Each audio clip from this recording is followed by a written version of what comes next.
ऐसा मान के चलते हैं दोस्तों, यहाँ पर चार्ज है Q, यह किसी कोन के एपेक्स पर रख दिया गया है और ये जो कोन है, इस कोन का सेमी वर्टेक्स एंगल थीटा है। तो गॉस थ्योरम के अनुसार अगर हम बात करते हैं, यहाँ पर किसी भी चार्ज का अगर फ्लक्स निकालना हो तो बॉडी को क्लोज करना ज़रूरी है। यहाँ जो कोन दिख रहा है, इस कोन में से कितना फ्लक्स पास होगा, जो फ्लक्स जनरेट हो रहा है चार्ज में से वो कुछ इस तरीके से दिखेगा 3D स्पेस में।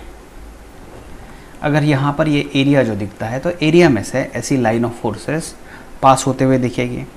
हमें फ्लक्स फाइंड आउट करना है यहाँ पर, और उसके लिए हम कोशिश ये करेंगे कि गॉसियन सरफेस सिलेक्ट करते हैं। यहाँ कोन दिख रहा है तो कोन के लिए हम गॉसियन सरफेस जो कंसीडर करते हैं वो एक स्फीयर कंसीडर करेंगे। स्फीयर का सेंटर ये वर्टेक्स मानकर चलेंगे तो डायग्राम कुछ इस तरीके से दिखेगी। कर यहाँ पर चार्ज Q है तो फ्लक्स थ्रू होल स्फीयर ये मिलेगा हमें Q divided by epsilon not. जितना फ्लक्स एरिया में से पास हो रहा है उतना ही फ्लक्स स्फीयर के ऊपर के सरफेस में से भी पास हो रहा होगा। तो यहाँ लिखता हूँ मैं फ्लक्स थ्रू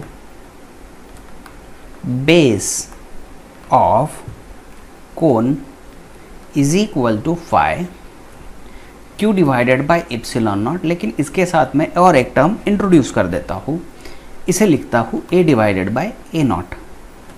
यहाँ पर मैंने A जो चूज़ किया है वो है एरिया ऑफ स्फीयर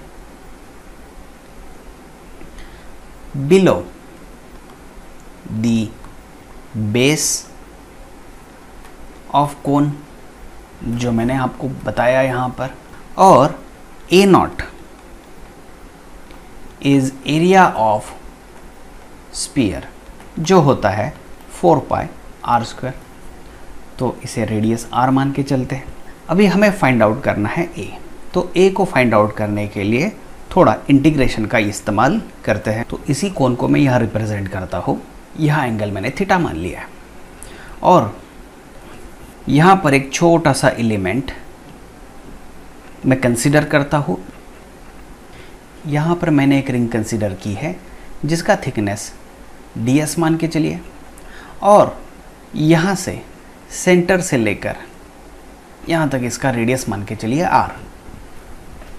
तो विथ वर्टिकल ये जो छोटा सा एलिमेंट है यहाँ पर मान लीजिए एंगल अल्फ़ा तैयार हो गया। तो ये जो छोटा सा एलिमेंट है उसका एंगल हो जाएगा d अल्फ़ा। तो एरिया, इस एलिमेंट का जो एरिया है वो हो जाएगा ट्वाइस पाई r। देखिए ऊपर से अगर हम देखते हैं तो ये पूरा रिंग दिखेगा हमें। तो twice pi r circumference into its thickness. ये जो r दिख रहा है उस r को मैं लिख सकता हूँ in terms of capital R, क्योंकि देखिए ये तो रेडियस ही बनेगा। तो अगर आप यहाँ पर ट्रायंगल इमेजिन करते हो तो ये हो जाएगा small r is equal to capital R sine alpha and this is ds। ds की वैल्यू भी हमें चेंज करते आ सकती है। ds कितना हो जाएगा, तो यहाँ पर देखिए ये अगर d अल्फ़ा है और ये रेडियस है तो ds can be equal to r d alpha. So ये हो गया r d अल्फ़ा। सो आपके पास मिल गया twice pi r square sine alpha d alpha. ये हो गया उस छोटे एलिमेंट का एरिया।